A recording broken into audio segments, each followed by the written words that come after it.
السلام عليكم ورحمة الله وبركاته.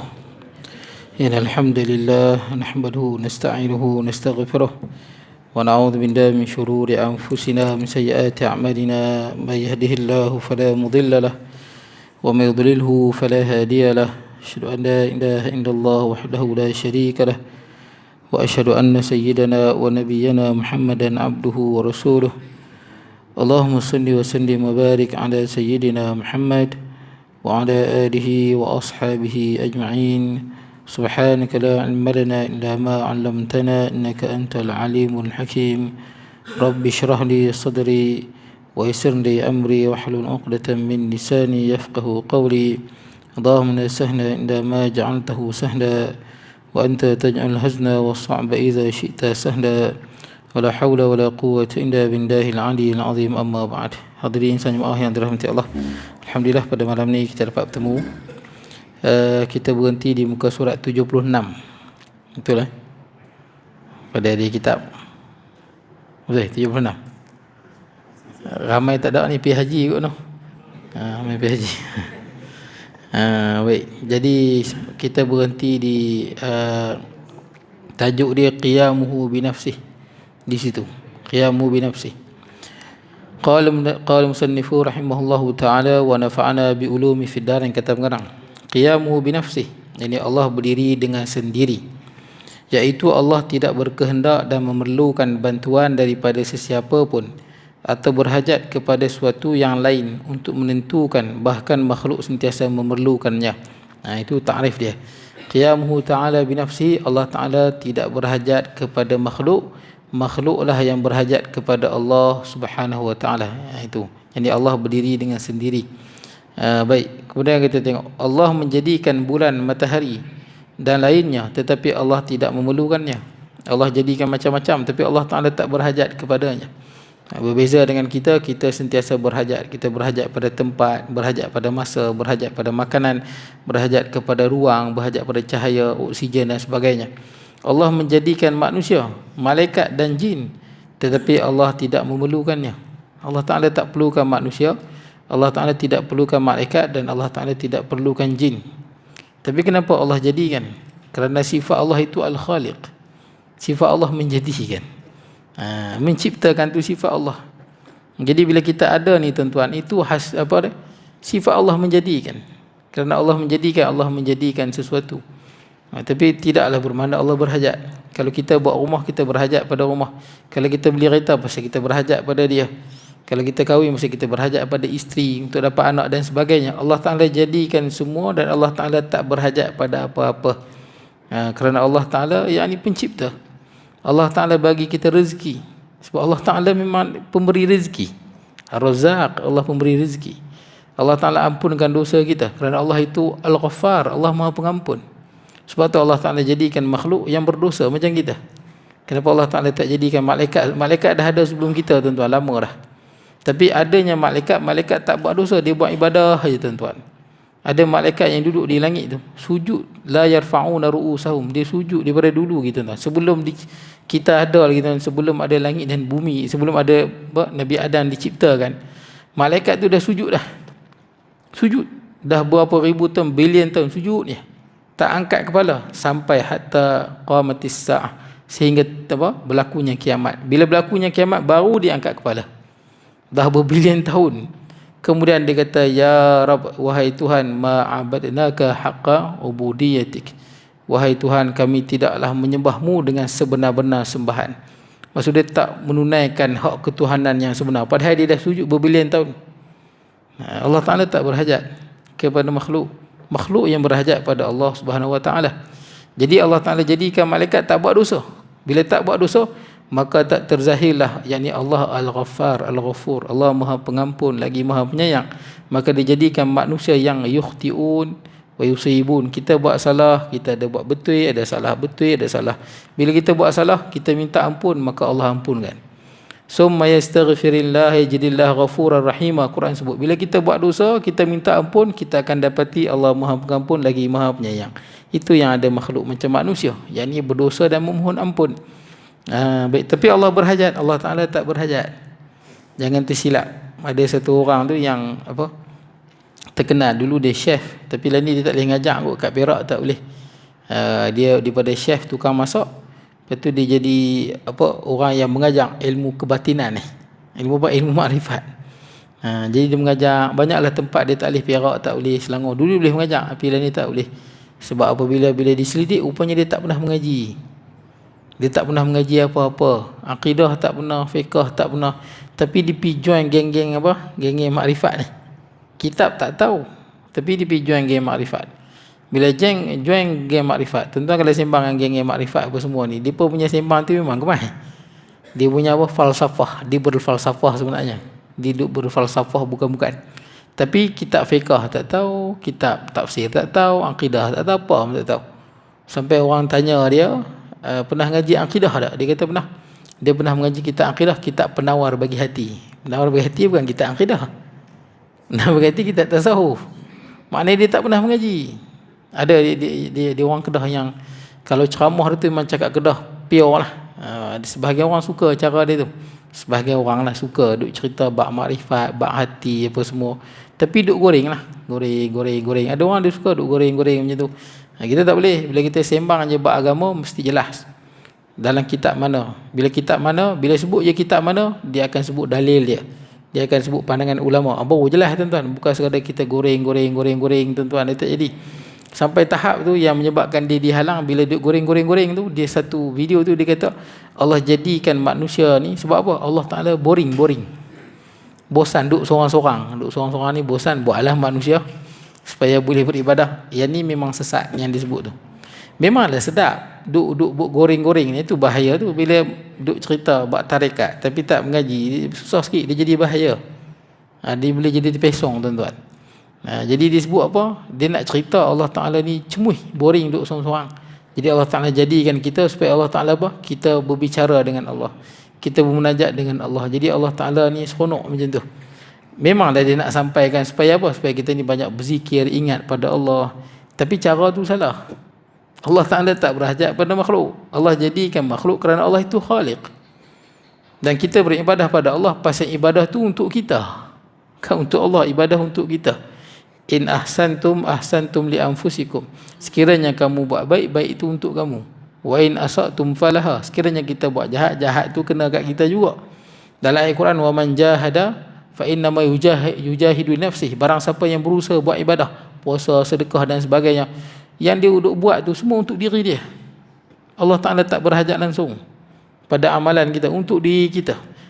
Kat dunia ni pun tuan-tuan, kalau tuan-tuan buat baik, tuan-tuan dibalas baik. Kat dunia tuan-tuan buat baik, tuan-tuan semayang, tuan-tuan puasa, tuan-tuan buat haji, suka tolong orang, jaga silaturahim, tak ganggu orang, elakkan dosa. Tuan-tuan hidup pun orang suka tuan-tuan. Boleh cerita akhirat lagi. Allah Ta'ala suruh buat baik tu supaya tuan-tuan boleh hidup elok lah. Elok. Belum cerita balasan di syurga lagi. Mana ada perintah Allah tuan-tuan yang kita kalau buat maka menjadi masalah di dunia dan di akhirat. Mana ada. Yang Allah Ta'ala suruh tu supaya untuk kebaikan kita.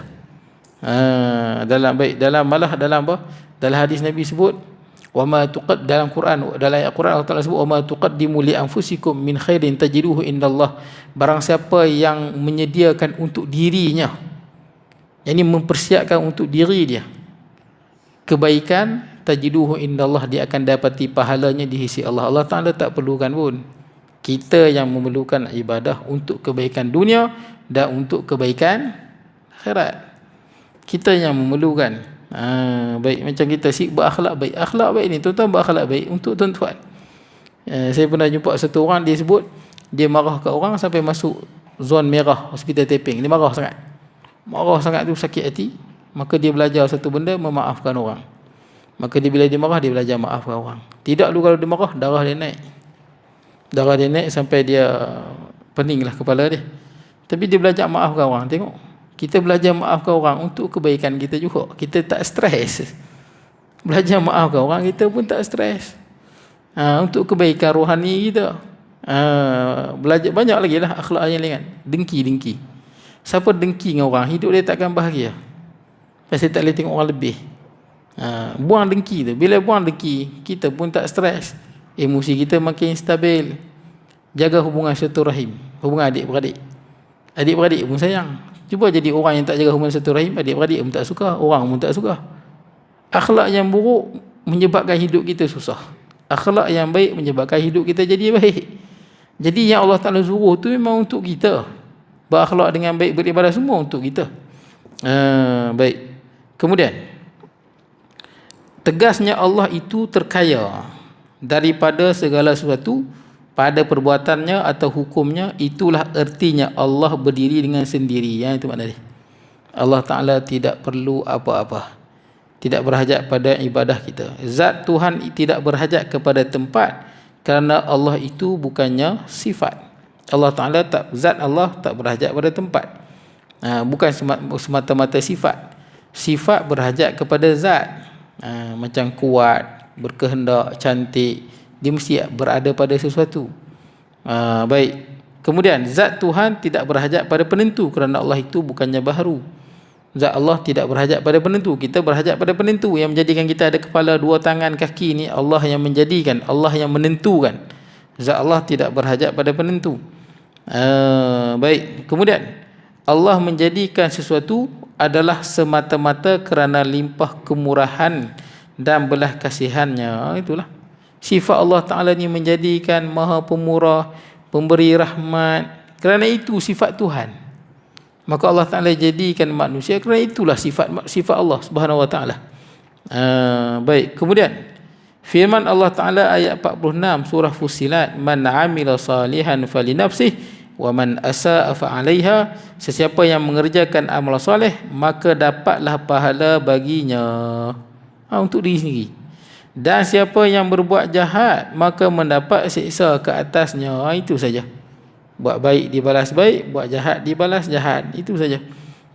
Baik. Kemudian beberapa dalil daripada Al-Quran. Firman Allah Ta'ala surah ayat 15 surah Fatir, ya ayuhan nasu antumul fuqara'u ilallah wallahu wal ghaniyul hamid.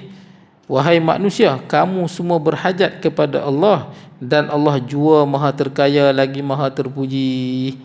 Allah yang maha terkaya lagi maha terpuji. Kita berhajat kepada Allah Subhanahu Wa Ta'ala. Baik. Kemudian firman Allah Ta'ala lagi ayat 255, Allahu la ilaha illa huwal hayyul qayyum.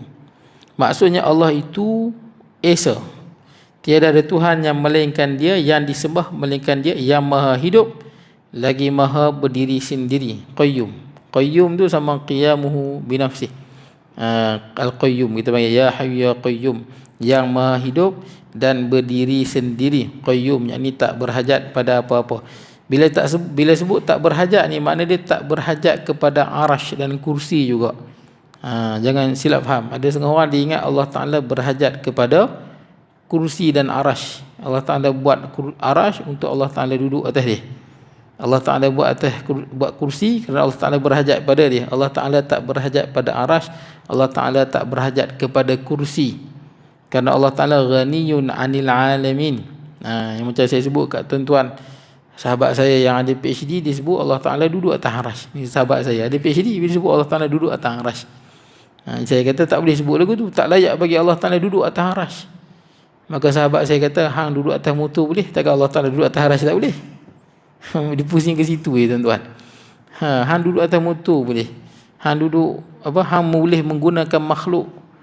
Kita boleh menggunakan makhluk kan? Kita boleh duduk atas kuda, kita boleh duduk atas motor, kita boleh naik sampan. Takkan Allah Ta'ala tak boleh gunakan makhluk dia?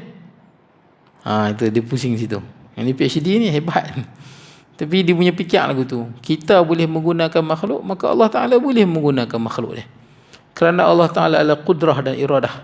Jadi dengan kudrah Allah, kekuasaan Allah, dan iradah Allah, keinginan Allah, maka tak mustahil Allah Ta'ala menggunakan makhluk dia. Jadi makna dia Allah Ta'ala memang duduk atas arash. Pasal apa? Kerana Allah Ta'ala nak duduk atas arash. Kenapa Allah Ta'ala duduk atas arash? Kerana Allah Ta'ala nak duduk, dan Allah Ta'ala memang berkuasa duduk atas arash. Dia pusing ke situ. Jadi memang dia yakin sungguh Allah Ta'ala duduk atas arash dengan kudrah dan dengan kehendak dan kuasa Allah. Itulah dia punya fikir. Tapi kita tak boleh sebut lagu tu. Jadi takkan tak boleh dia kata Allah Ta'ala duduk. Tak boleh lah. Sebab apa? Benda tu tak layak bagi Allah. Maka saya tanya kat dia, boleh ke Allah Ta'ala makan Maggi goreng? Boleh? Saya tanya dia balik. hang boleh makan Maggi goreng, boleh tak Allah Ta'ala makan Maggi goreng? Oh, dia tak boleh jawab tuan-tuan. Pasal apa? Dia tahu tak layak bagi Allah. Tak layak. Boleh tak Allah Ta'ala dengan kudrah dan iradah Allah makan Maggi goreng? Boleh. Tak layak dengan Allah tuan-tuan. Tak layak kita sifatkan Allah macam tu. Kerana Tuhan ni tak berhajat pada sesuatu. Kudrah dan iradah Allah ni sesuai dengan kebesaran dan keagungan Allah. Kita ialah tuan-tuan, kudrah dan iradah kita ni makan Maggi, duduk atas itu kita tuan-tuan. Naik motor, itulah tuan-tuan. Kudrah iradah Allah ni menjadikan, kudrah Allah menjadikan langit. Iradah Allah menjadikan bumi, menjadikan sekalian makhluk yang berbagai-bagai aneka ragam tuan-tuan dengan kudrah dan iradah Allah. Adakah patut kudrah iradah Allah ni untuk buat benda-benda yang macam makhluk tuan-tuan? Ini mustahil. Macam orang sebut, boleh Allah Ta'ala jadikan isteri dia, kemudian Allah duduk dengan isteri dia dan beranak pinak. Ini bukan sifat Tuhan. Macam orang dewa-dewa.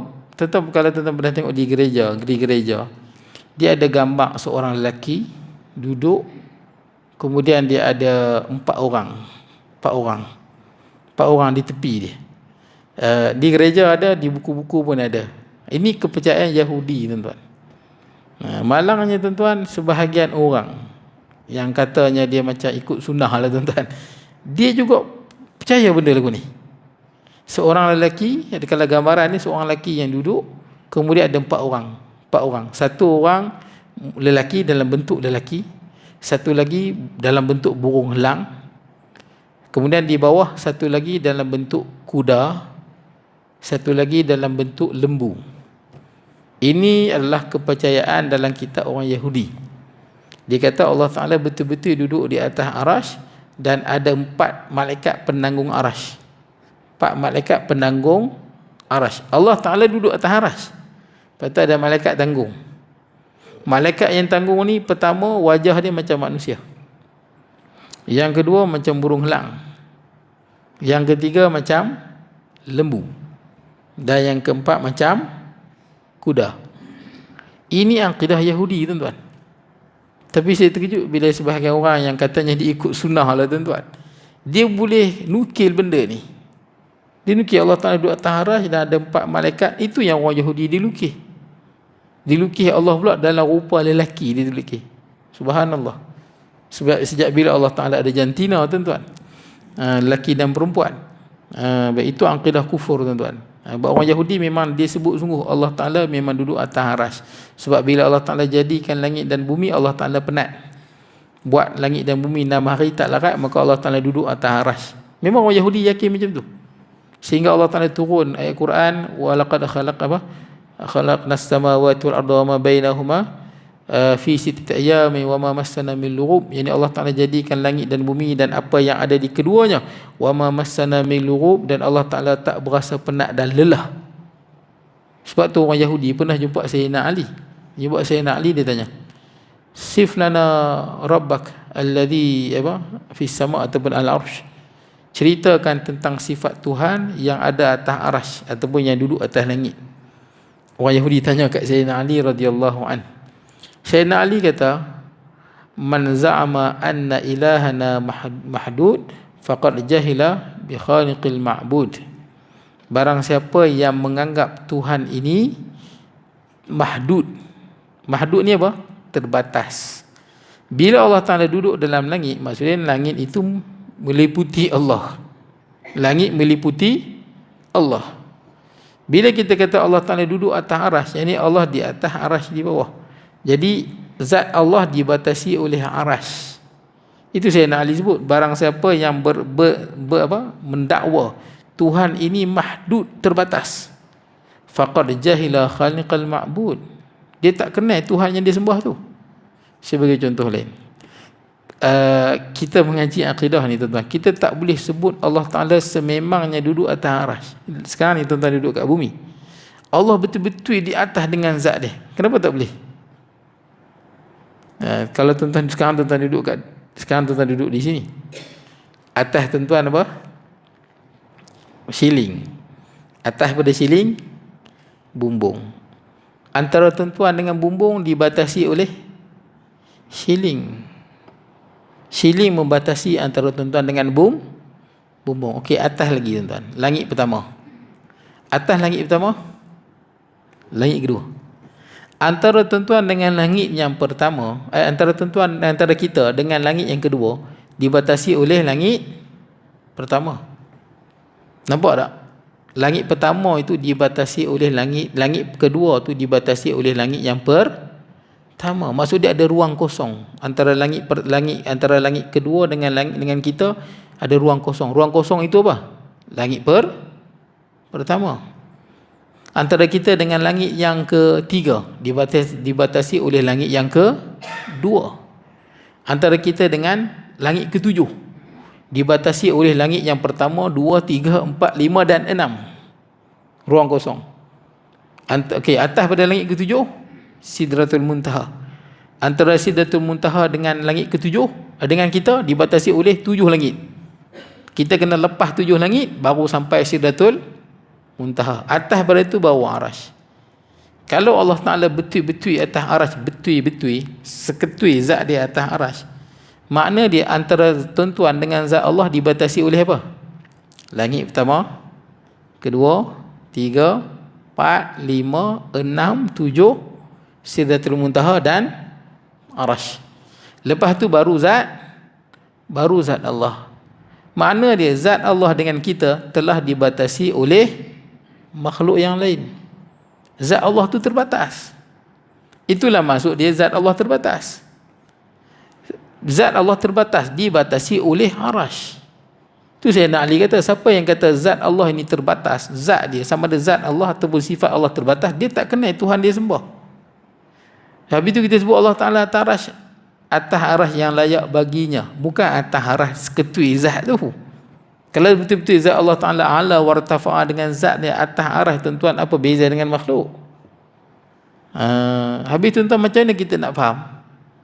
Tuan-tuan, kita kena tahu kita duduk di alam makhluk. Ni alam manusia, betul? Ni alam manusia. Alam jin lain, betul tak? Alam jin lain. Tuan-tuan tak boleh kesan alam jin, tuan-tuan. Alam jin lain. Tu kita sebut Alhamdulillah Rabbil Alamin. Segala puji bagi Allah Tuhan sekalian alam. Tuan-tuan, ni alam manusia. Alam jin lain. Dia tempat lain, tuan-tuan. Bila sebut alam lain, space and time dia lain, dia tak sama. Ruang dan masa dia tak sama. Sekarang ni kita duduk dalam ruang dan masa manusia. Alam malaikat, dia duduk dalam ruang dan masa malaikat. Alam jin, dia duduk dalam sistem ruang dan masa alam jin. Jadi space and time ni, masa dan tempat ni, semua makhluk. Allah jadikan masa dan tempat untuk manusia. Kita duduk dalam sistem kita. Allah Ta'ala jadikan sistem tempat dan masa untuk jin. Jin duduk dalam sistem dia. Malaikat pun sama. Sebab tu tuan-tuan, masa tak sama. Masa manusia lain, jin lain, malaikat lain. Yang kita duduk fikir atas lagi. Ni alam kita. Ni alam kita, tuan-tuan. Ni alam kita. Alam malaikat lain. Jadi semua alam ni Allah pencipta dia. Begitu. Jadi nak sebut Allah Ta'ala atas Arash yang layak bagi kebesaran dan keagungannya. Jangan kita anggap kita duduk di sini, Allah Ta'ala betul-betul atas Arash. Sehingga saya pernah baca satu, mereka menganggap, saya baca tulisan-tulisan mereka lah, mereka anggap kalau tuan-tuan duduk di tempat yang tinggi, tuan-tuan lagi dekat dengan Allah. Pasal Allah betul-betul duduk atas. Makna dia kalau tuan-tuan duduk kat sini, jauh dengan Allah. Nak dekat lagi, duduk mana? Naik gunung Everest. Lagi dekat dengan Allah kat atas. Ini memang teruk, tuan-tuan. Ya Allah, teruknya. Sebab ini alam makhluk. Kita menjadikan Allah duduk dalam sistem tempat dan masa kita. Ini sistem kita. Adakah Allah Ta'ala duduk dalam alam? Ini mustahil. Ada orang anggap Allah Ta'ala ni di dalam alam ataupun di luar alam. Ini pun pelik juga soalan dia.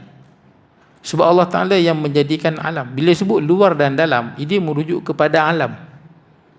Luar dan alam, dalam juga alam. Kadang orang tanya, Allah Ta'ala luar alam ke dalam alam? Soalan dia kadang-kadang. Soalan salah. Kerana luar dan dalam itu alam. Luar dan alam, luar dengan dalam itu alam. Tak dikatakan luar kalau dia bukan alam. Allah Ta'ala tidak terikat dengan mana-mana alam. Kerana Allah Rabbul Alamin. Allah Tuhan sekalian alam. Habis itu macam mana nak fikir? Mana ada orang suruh fikir? Orang tak suruh fikir. Tak ada orang suruh fikir Allah tak ada kat mana lah ni, buat apa? Siapa suruh fikir macam tu? Orang tak suruh fikir, orang suruh kenal Allah. Kenal Allah, beribadah pada Allah, cukup. Kita tak mampu fikir tentang zat Allah, sifat Allah, tak mampu. Ilmu kita sikit sangat tuan-tuan. Jangan fikirlah tuan-tuan. Kalau takdir Allah lah, kita ada contoh. Kita ada sistem macam apa? Doraemon yang ada laci tu kan. Tuan-tuan masuk dalam laci Doraemon tu, tuan-tuan balik 200 tahun dahulu.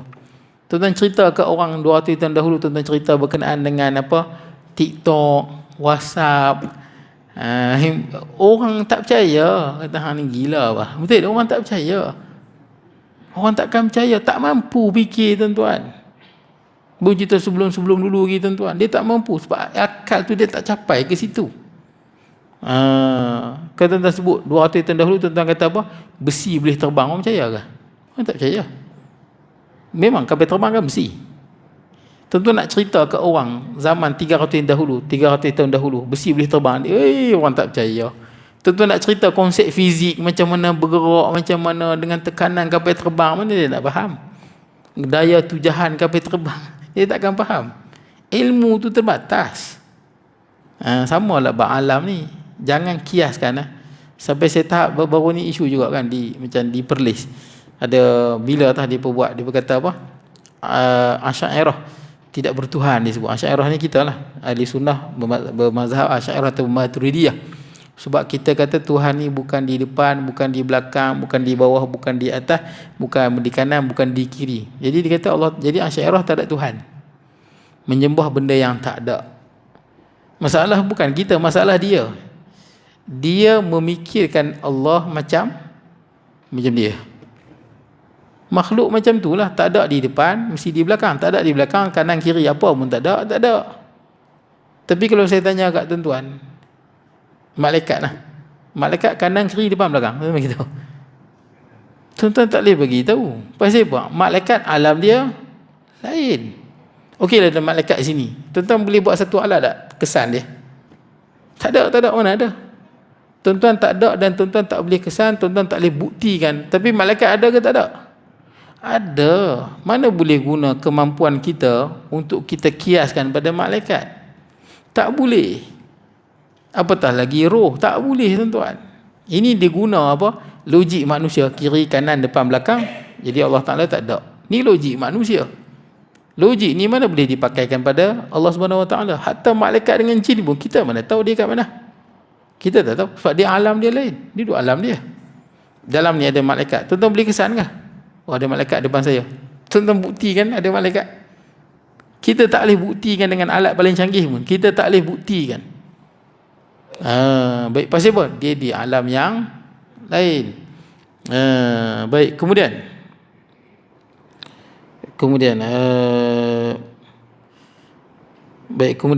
hidup lagi maha berdiri dengan sendiri. Jadi Allah berdiri dengan sendiri, Allah Ta'ala tak berhajat pada apa-apa. Jadi tuan-tuan, kita yakin sungguh Allah Ta'ala itu ada, dan adanya Allah tidak terikat dengan masa dan tempat. Tuan-tuan nak faham lagi, tuan-tuan boleh tengok pada malam Isra' dan Mi'raj, Nabi SAW melihat benda yang apa? Benda yang luar biasa. Malam Isra' dan Mi'raj, Nabi tengok apa?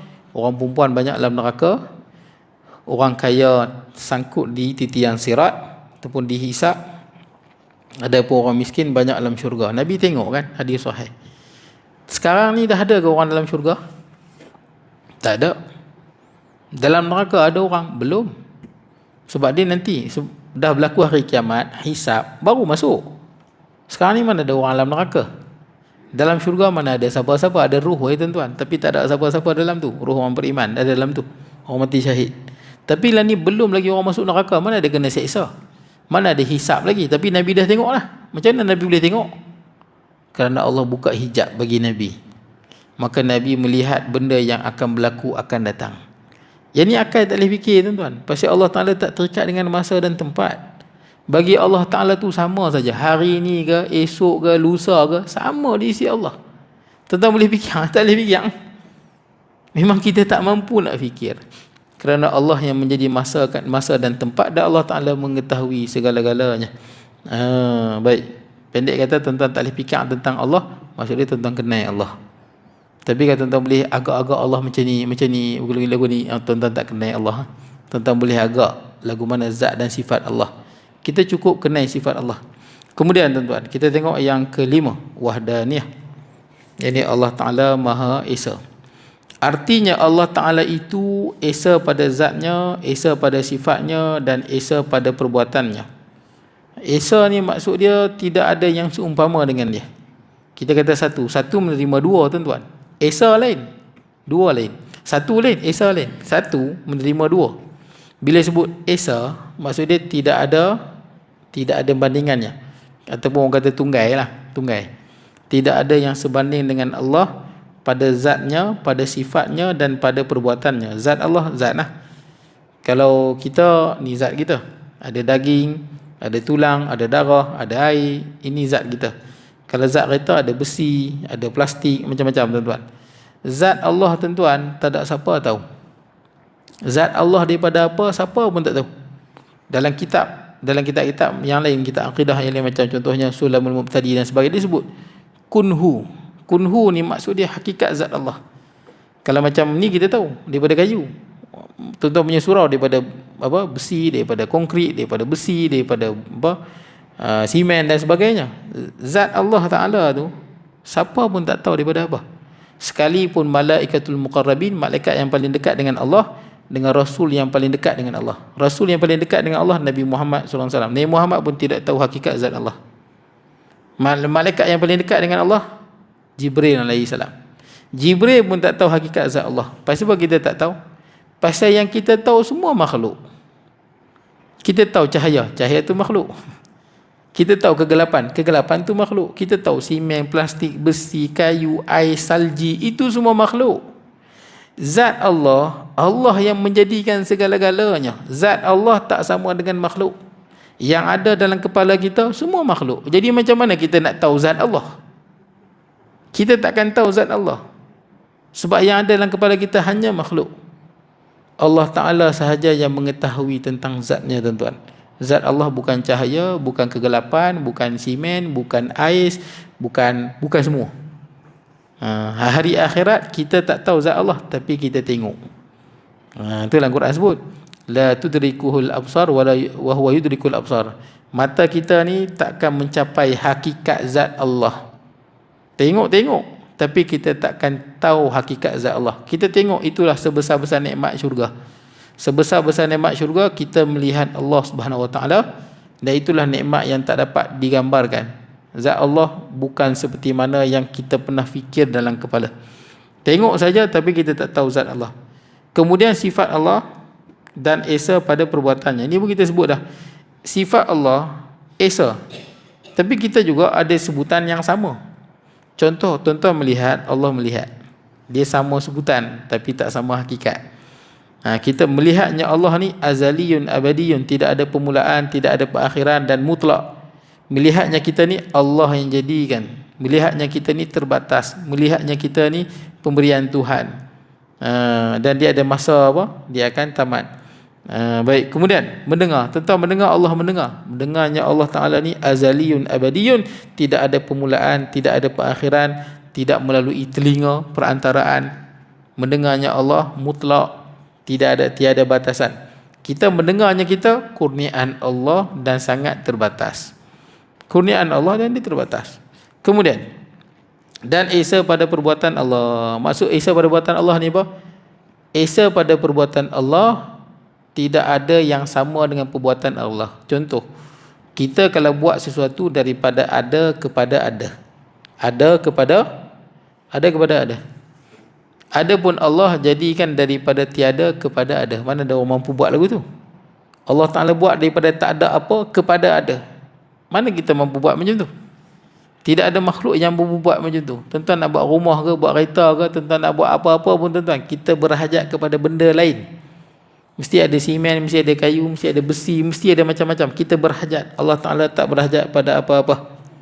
Daripada kosong kepada ada. Itu yang bila sebut teori Big Bang tu, daripada letupan daripada isi padu sifar. Saintis sebut alam ni bermula daripada isi padu sifar, kemudian jadi letusan yang besar. Apa makna isi padu sifar? Isi pada sifat maksud dia tak ada apa-apa. Daripada tak ada apa-apa kepada ada. Tidak ada orang yang mampu buat seperti mana Allah Subhanahu wa taala. Baik, dipanggil kam, dia dipanggil kam muttasil dengan kam munfasil. Kalau tuan-tuan fikir kam kamiyah al-khamsah, dia ada 5 kam. Esa ni lah.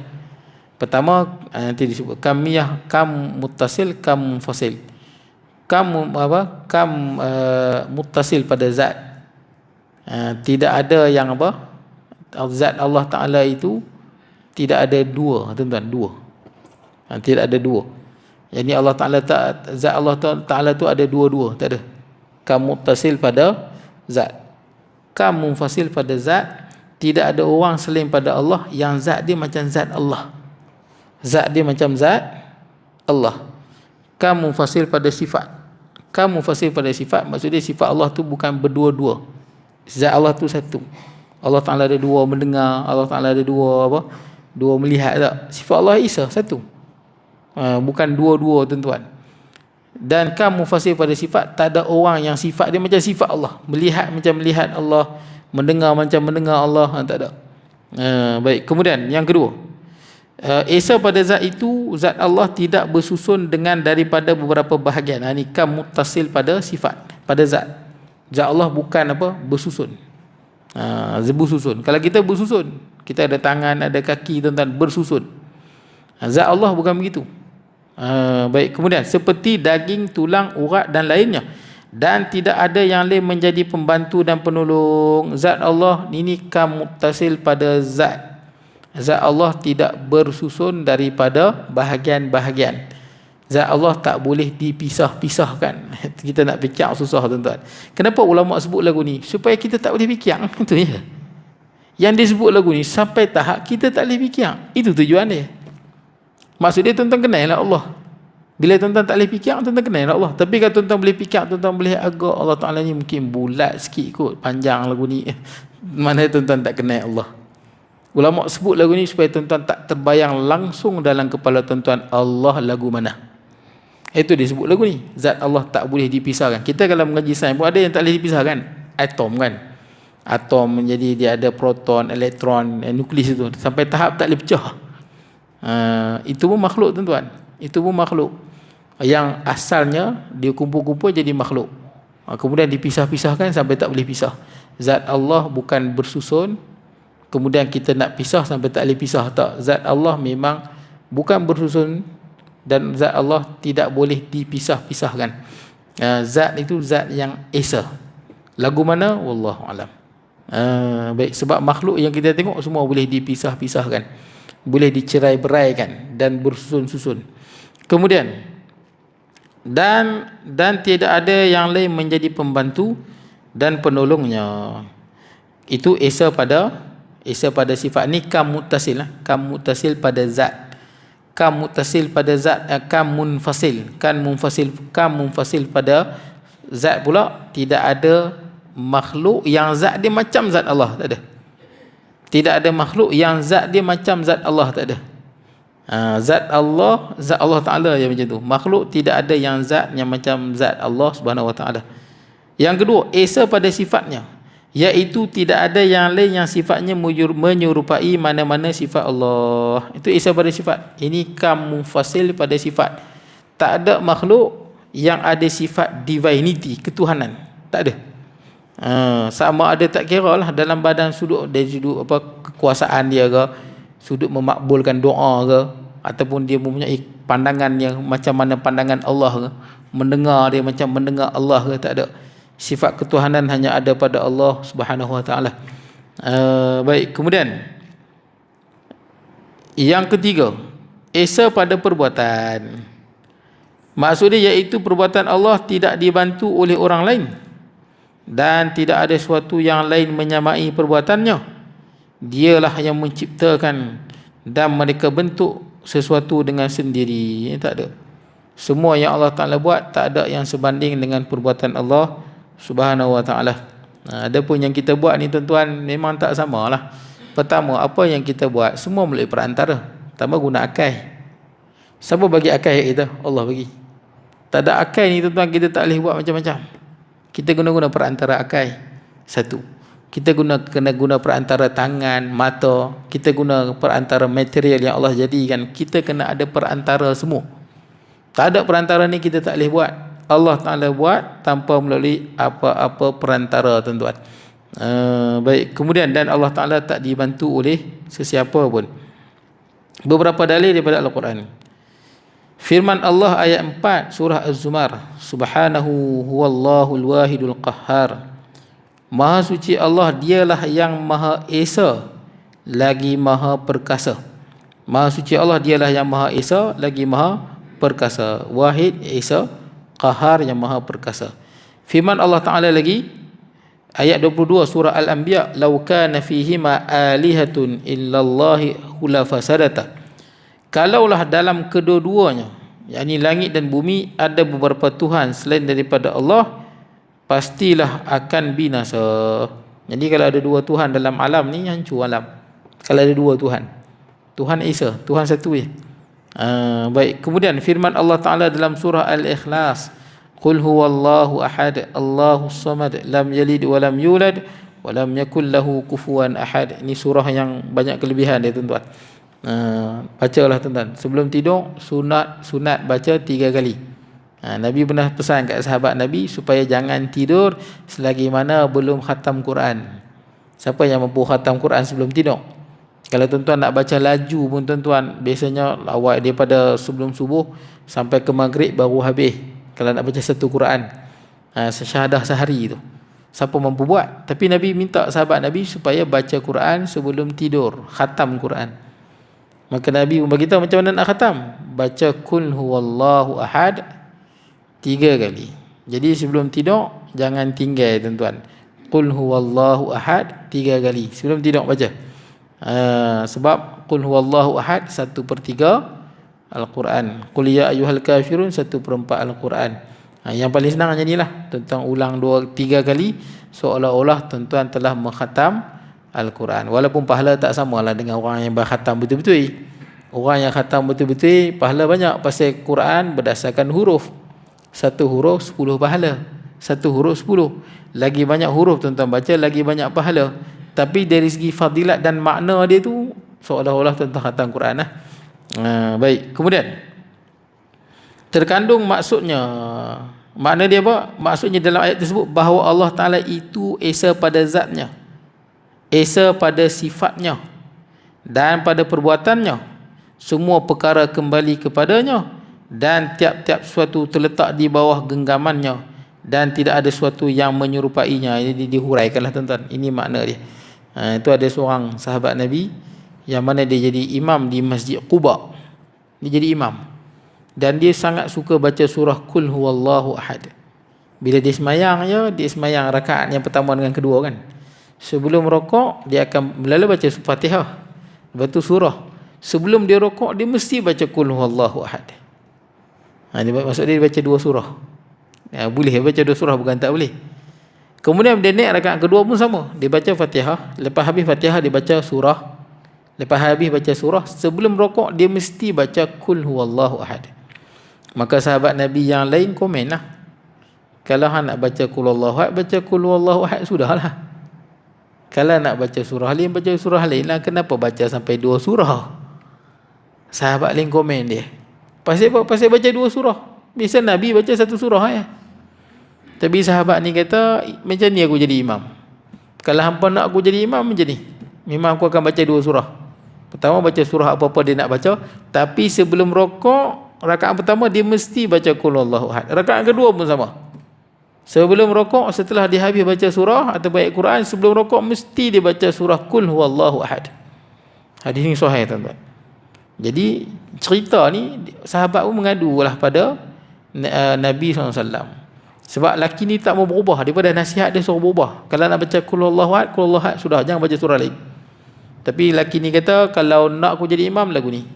Dan mereka tengok dia ni lah paling layak jadi imam. Dia baca sedap, bacaan dia betul. Jadi mereka rasa tak apalah, BP dia juga jadi imam. Tapi bila datang Nabi, dia mengadu pada Nabi. Cerita perangai dia, yang mana dia ni suka baca 2 surah. Dia mesti Qul huwallahu ahad sebelum dia rokok. Bila benda ni sampai pada Nabi SAW, Nabi kata apa? orang mengadu kat Nabi, Nabi tanya balik depa. Nabi kata kat depa, saluhu li ayyi syai'in yasna'u zalik. Hampa pi tanya dia, pasal apa dia buat lagu tu? Pi tanya dia, pasal apa dia buat lagu tu? Ada sebahagian riwayat kata Nabi panggil dia, pasal apa buat lagu tu? Sebahagian riwayat Nabi suruh tanya dia, pasal apa dia buat lagu tu? Maka laki ni pun kata, inni uhibbuha, aku suka surah ni. Aku sangat suka surah Qul huwallahu ahad. Li'annaha sifatur rahman, sebab surah Qul huwallahu ahad ni sifat Allah yang Maha Pemurah. Ini surah ni cerita tentang sifat Allah, tuan-tuan. Daripada ayat pertama sampai ayat keempat cerita sifat Allah. Yang sifat tu hanya ada pada Allah, tidak ada pada makhluk. Esa hanya ada pada Allah. Somad hanya ada pada Allah. Lam yalid walam yulad hanya ada pada Allah. Walam yakul lahu kufuwan ahad hanya ada pada Allah. Jadi dia kata aku suka baca. Wa ana uhibbu an aqra'u biha, dan aku suka baca sebab ini sifat Tuhan yang Maha Pemurah. Apa kata Nabi? Hubbuka iyyaha adkhalakal jannah. Cintanya kamu kepada surah ni akan menyebabkan kamu masuk syurga. Maksud dia surah ni bagus lah, tuan-tuan. Tuan-tuan amalkan, bacalah sehari 3 kali sebelum tidur, baca ke sehari 10 kali ke, tuan-tuan. Baca, tuan-tuan. Malah ada satu kisah dalam tafsir Ibnu Kathir, yang mana Nabi dalam satu peperangan, kemudian sebelum balik dalam perang Tabuk, Nabi tengok satu pagi, Nabi perang Tabuk kan, Nabi bergerak dah lama lah, perjalanan tu lebih kurang dalam 15 hari, balik 15 hari, duduk di Tabuk 20 hari. Satu hari ketika Nabi berada di Tabuk, Nabi tengok matahari terbit macam apa, cahaya dia tak kuat, cahaya dia lemah, macam Lailatul Qadar tu, cahaya dia nampak macam lemah matahari, seolah-olah cahaya matahari tu ditutupi oleh sesuatu. Maka Jibril alaihissalam datang kepada Nabi SAW. Maka Nabi tanya, ya Jibril, ma bala syams, pasal apa matahari ni tusbihu dha'ifatan hamra, cahaya dia terbit dengan cahaya yang lemah. Maka Nabi SAW, maka Jibril pun bagi tahu kepada Nabi SAW, inna bil Madinah Muawiyah, inna bil Madinah mata Muawiyah bin Muawiyah al-Laythi. Sesungguhnya di Madinah telah meninggal seorang lelaki yang bernama Muawiyah bin Muawiyah al-Laythi. Dia meninggal dah. Kemudian Allah Ta'ala telah mengutuskan 70,000 malaikat sembahyang jenazah dia. Allah Ta'ala hantar 70,000 malaikat sembahyang jenazah dia. Pasal apa? Pasal dia ni selalu baca surah Qul huwallahu ahad. Waktu dia berdiri, waktu dia berjalan, waktu dia baring, waktu dia tidur baca surah Qul huwallahu ahad dia kat mulut dia. Sampailah masa dia meninggal dunia. Ni dalam tafsir Ibnu Katsir, tuan-tuan boleh tengok dalam apa? Dalam bab surah Qul huwallahu ahad, tafsir dia. Ini kelebihan surah Qul huwallahu ahad. Allah Ta'ala hantar 70,000 malaikat sembahyang. Bila 70,000 malaikat turun daripada langit, itu yang dia halang cahaya matahari tu. Dia sembahyang jenazah Muawiyah bin Muawiyah al-Laythi. Maka Nabi dengan para sahabat juga sembahyang juga jenazah gaib untuk jenazah Muawiyah bin Muawiyah al-Laythi. Jadi tuan-tuan, banyakkanlah baca surah Qul huwallahu ahad. Bacalah sekadar mana tuan-tuan mampu, sehari 10 ke, sehari berapa ke. Tapi kalau boleh lah, lepas sembahyang jangan tinggal. Lepas sembahyang cuba bacalah. Lepas ayat kursi tu baca 3 kali kalau boleh lah. Lepas ayat kursi tuan-tuan baca 3 kali surah Qul huwallahu ahad. Kemudian Qul a'udzu birabbil falaq, Qul a'udzu birabbin nas, sekali-sekali pun boleh. Baik tuan-tuan, habis. Saya habiskan sikit lagi. Firman Allah Ta'ala ayat 91, Al-Mu'minun mattakhadallahu min waladin wa ma kana lahu min ilah idzan la dhahaba kullu ilahin bima khalaqa wa la ala ba'dhum ala ba'd subhanallahi amma yasifun. Allah tidak ada anak dan tidak ada Tuhan yang selain bersamanya. Kalau ada, tentulah tiap-tiap Tuhan itu membawa makhluk yang diciptanya, dan tentulah Tuhan itu berusaha untuk mengalahkan satu sama lain. Maha suci Allah daripada apa yang mereka sifatkan. Ni Tuhan tu Esa. Bukan ada 2, 3, 4 macam kepercayaan orang Rom. Kita tengok cerita Thor kan. Kan ada Tuhan, ada anak, ada bini, ada adik-beradik pula Tuhan ni, tuan-tuan. Itu semua bayangan-bayangan syaitan. Ya Allah, syaitan letak dalam kepala kita, tuan-tuan. Tuhan tu Esa dan tak sama dengan makhluk. Habis tuan-tuan. Akan datang kita akan sambung perkara-perkara khurafat. Kenapa sebut di sini? Kerana perkara-perkara khurafat itu bercanggah dengan sifat keesaan Allah Subhanahu Wa Taala. Sebab tu disebut. Supaya apa? Perkara ni jangan percaya. Kalau percaya, bercanggah dengan keimanan kita dengan sifat wahdaniyatullah. Jadi cukup sekadar tu, saya mohon maaf kalau kurangan dan sebagainya. Aku qauli hadza wa astaghfirullahal azim li wa lakum sa'il muslimin wa muslimat minna wal mu'minat. Bismillahirrahmanirrahim. Allahumma ij'al jam'ana hadza jam'an marhuma tafarruqana ba'di tafarruqan ma'suma wa la taj'al minna shaqiyyan wa la mahruma wa la matruda wa sallallahu nabiyina Muhammad wa ala alihi wa sahbihi wa sallam. Alhamdulillahirabbil alamin.